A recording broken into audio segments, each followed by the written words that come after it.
On Christmas Day, he goes to the supermarket with determination to buy meat, but the butcher not only refuses to sell to him but also tries to drive him away. Seeing that he won't give up, the butcher walks out from behind the counter without a word and lands a hook punch right on him. The man gets up trying to reason with the butcher, but he is dragged away by a group of people. He wants to reclaim his rights, but instead he gets beaten up again and is finally thrown out of the supermarket. Yet, even though he is bruised and battered, he still does not yield. Lucas struggles to stand up, returns to the supermarket with a face full of scars, and fights back fiercely against those abusers, both to defend his dignity and to teach them a lesson. Subsequently, he takes the items he wanted to buy, pays at the front desk, and limps out of the supermarket. This scene happens to be witnessed by Theo and his family who have come to shop. Seeing this, Theo immediately wants to get out of the car to help, but is stopped by his wife beside him, because she knows that everything Lucas is suffering is caused by their daughter, Clara. Clara grew up in a home filled with constant arguments, lacking love and attention. Lucas, as her father's best friend and her teacher, always took care of her gently, picking her up and dropping her off, giving her the warmth she had been missing for a long time. This special care makes Clara feel attached to him. To express her affection during playtime at the kindergarten, Clara takes the initiative to kiss Lucas, but she never expected that Lucas would push her away and give her a stern correction. This sudden rejection makes Clara hold a grudge, and she turns around to complain to the kindergarten director, Greta. Listening to Clara's vivid description, Greta's heart trembles violently, followed by a momentary hesitation. Those details, so explicit they are harsh to the ear, do not sound like scenes a 6-year-old child could imagine out of thin air. But she doesn't ask any follow-up questions. Relying solely on the belief that children don't lie, she becomes convinced that what Clara said is the truth. However, she does not know that everything Clara described came from inappropriate images shown to her by her brother's friend. The next day, Greta calls Lucas into the office. With a tentative yet unquestionable tone, she questions him directly as soon as she opens her mouth. This sudden accusation plunges Lucas into a brief chaos, followed by a flash of astonishment in his eyes. Hvad er det helt konkret, der er blevet sagt? But Greta, under the pretext of protecting the child's privacy, deliberately avoids all key details, giving Lucas absolutely no chance to defend himself. She simply informs him coldly to leave work immediately, go home and rest for a while, and wait for further plans after the matter is investigated. After Lucas leaves, Greta immediately finds a child psychologist named Ola to conduct a professional psychological assessment of Clara. But facing Ola's questions, Clara looks confused and is consistently unwilling to respond directly, even denying that Lucas had exposed his private parts in front of her. Seeing this, Greta not only has no doubts, but instead softly encourages Clara not to be afraid and to bravely speak the truth. Ole does not stop there either. Following Greta's presupposition, he presses Clara step by step with a series of leading questions carrying strong suggestions. Får du det ubehageligt nu, hvor vi snakker om Lucas? After such a sloppy assessment, Ola ponders for a moment and then rashly concludes that what Clara said was not fabricated. He solemnly suggests to Greta that this matter allows for no delay and that the police must intervene immediately. But before the police can launch an investigation, Greta informs Clara's parents of the matter and urgently convenes a parent meeting, publicly announcing Lucas's crimes. She reminds all parents to carefully check if their children have abnormal behaviors after returning home, because after investigation she found that there might be more than one victim. The parents present cannot accept this for a moment. They can't imagine that Lucas, who is usually upright, kind, and gentle with children, could be a hypocritical beast in human clothing. Soon, rumors spread like wildfire in the small town. Late that night, Lucas suddenly receives a call from his son Marcus. On the other end of the phone, his son says with a choke in his voice that his mother does not allow any further contact between them. Upon questioning, Lucas learns that Greta has already informed his ex-wife about this matter, and fearing the child would be implicated, she forbade him from visiting Lucas. In a fit of anger, Lucas goes straight to the kindergarten to reason with Greta face to face, but Greta avoids him like the plague. But Lucas refuses to give up, chasing closely behind her with a heart full of grievance and unwillingness. Poor Lucas still has no idea what kind of filthy accusation has already been pinned on him. He just warns Greta not to drag his son into this matter. During the argument, Greta, losing emotional control, inadvertently reveals Clara's name. Just as Lucas is about to ask further about the reason, he is stopped by a self-proclaimed righteous parent who gives Lucas no chance to defend himself and roughly drives Lucas out of the kindergarten. Only then does he realize that not only the adults, but even those children who used to be intimate with him and always played around him, are staring at him with strange looks, as if looking at a monster they have never known. To find out the truth, Lucas has no choice but to walk several kilometers straight to his good friend Theo's house. He wants to prove his innocence face to face, and even more, he hopes Theo can ask his daughter Clara for the reason, to salvage the situation before it spirals completely out of control. He trusts this friend. But between an outsider's innocence and his own daughter's accusation, Theo ultimately chooses to side with the latter. Tror du på, hvad jeg siger, eller tror du ikke på det? Theo, jeg har ikke rørt din datter. Tror du for helvede heller ikke selv på? Jeg ved ikke, Lucas. Jeg ved ikke. Looking at Theo's cold eyes, the last line of defense in Lucas's heart collapses with a crash.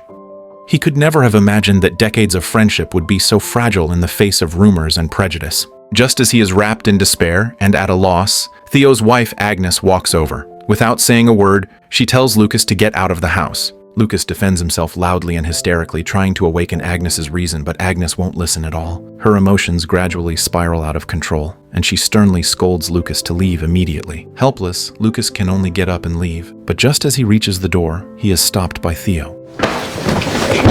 Not long after, the intense sound of arguing attracts Clara. Even though he is suffering hostility and humiliation, Lucas still greets Clara gently as usual. Then he leaves silently. Seeing the sorry figure of Lucas leaving, and the unextinguished anger on her father's face, a trace of guilt quietly rises in Clara's heart. She confesses the truth to her mother, saying that Lucas actually didn't do anything, and those words were all lies she made up herself. But after listening, Agnes just stays silent for a while, then comforts Clara in a tone that is almost like brainwashing. Just like that, this belated truth is quietly erased by adult stubbornness and cognitive dissonance in a corner no one knows about. And that baseless lie is instead molded into an established fact, etched little by little into Clara's ignorant mind. Lucas's injustice falls into boundless darkness again at the moment it should have been clarified most, and the incident does not subside there. Instead, it continues to ferment in the small town, intensifying. After being wrapped in panic, more parents claim one after another that their children have suffered harm. Greta takes the lead, taking a group of parents to find Lucas's girlfriend Nadia, hoping she can assist from the side to collect evidence of crime. Nadia initially sneers at this absurd accusation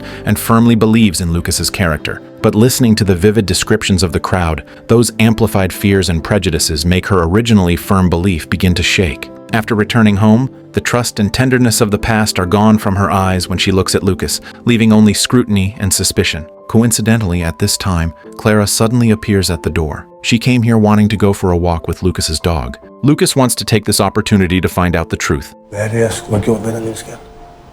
Det ved jeg ikke. Jeg kan ikke huske det mere. Det er også de andre. Hvem andre? Hvem er det? Facing Lucas's questioning, Clara instinctively feels a trace of timidity. She stands there daring not to speak. Seeing this, Lucas subconsciously reaches out to soothe her emotions, but Clara is so scared that she steps back repeatedly. And this scene happens to be seen by Nadia behind him. Looking at the fear in Clara's eyes, she can't help but feel suspicious.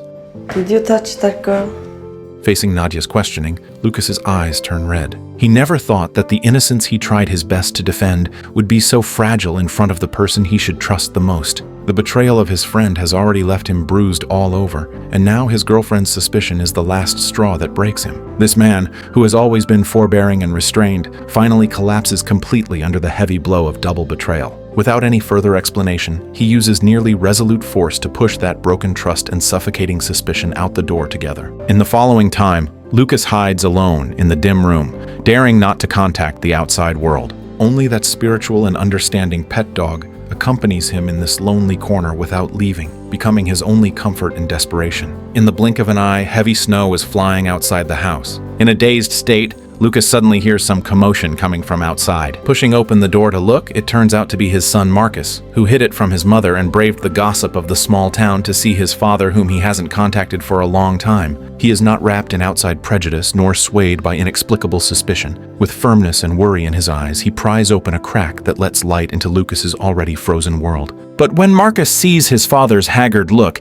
he can no longer hold it back. During this time, he has also endured unimaginable pressure. Everyone calls him the pervert's son, with strange looks. Those sharp mockeries and isolation are heaviness that he should not bear at his age. Lucas's heart tightens, and he pulls his son into a tight embrace, using his broad shoulders to soothe his young soul. At that moment, All the misunderstood grievances turn into tears pouring down in this embrace, as if the haze accumulated in the bottom of the heart for a long time has been released in this comfort of blood connection. After the brief warmth, Marcus thinks of getting some supplies for his father, who hasn't eaten properly for a long time, so he picks up the shopping bag alone and rushes to the supermarket in town. But as soon as he steps into the supermarket, the person in charge indicates that the father and son are not welcome here. This makes Marcus extremely embarrassed. He holds back his grievance and leaves the supermarket. After returning home, he runs head-on into his father being taken away by the police. Skat, gå ind og ring til mor, og så sige, at hun skal komme og hente dig, ikke? Jeg er blevet arresteret, jeg skal lige med her.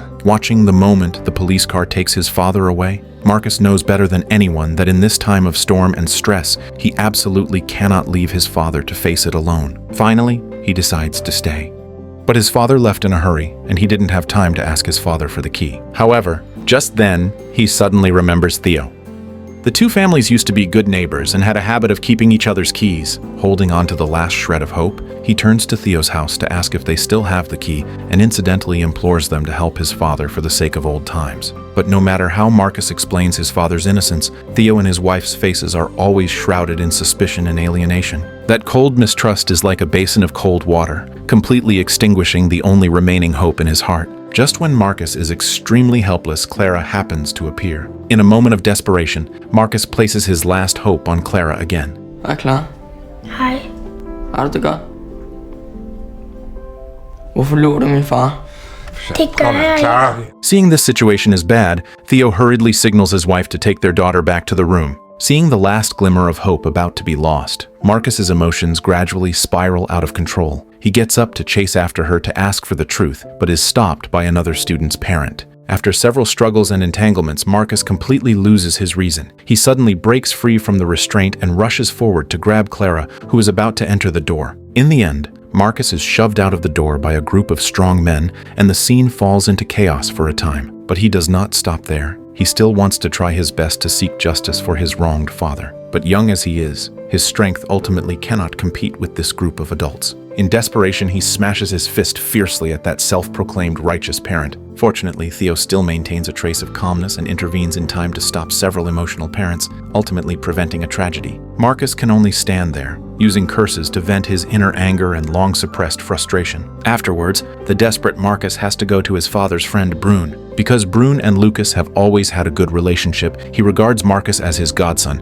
and firmly believes in Lucas's character from the bottom of his heart. At this time, he is discussing countermeasures with several good friends to clear Lucas's name. Judging from the news obtained, currently, all the children's confessions are consistent. They not only insist that the crime scene was in the basement of Lucas's house, but also describe the details inside the house vividly and exactly. But this seemingly impeccable testimony collapses with a crash during the police search. Because Lucas's house has no basement at all, this absurd reversal makes people laugh and cry, and it is even more unbelievable.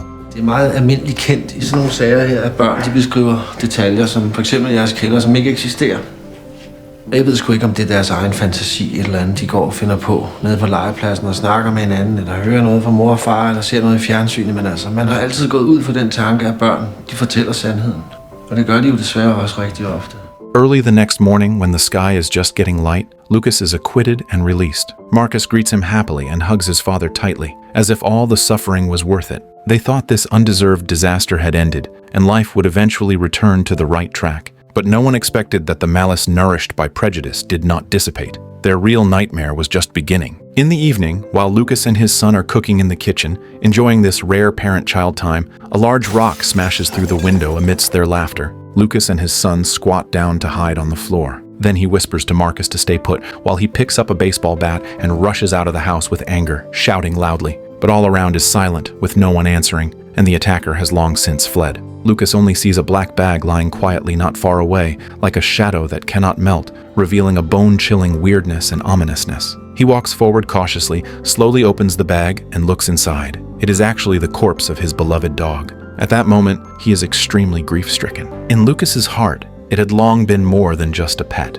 It was more like an indispensable member of the family. Marcus, hiding inside the house, rushes out in confusion. Upon witnessing this scene, he is devastated. Immediately, he stands up abruptly, roars crazily at the dark night. then fiercely picks up the iron shovel in the corner, wanting to chase into the depths of the darkness, regardless of everything. Fortunately, Lucas holds back his anger and stops Marcus. For the sake of safety, Lucas sends his son back to his ex-wife's home overnight. Early the next morning, braving the heavy rain, he digs a deep pit. Then, with a heart numb with grief, lifts his beloved dog and buries it in the yard. Although the law returned his innocence, human prejudice and malice have long sentenced him to death. Everyone thinks Lucas deserves his punishment. On Christmas Day, Lucas comes to the supermarket to buy meat. But the prejudice of the small town has long been deep-rooted. No one here is willing to accept him. The clerk not only coldly refuses to sell, but also beats him black and blue. But Lucas does not yield. He fights back desperately while enduring the pain,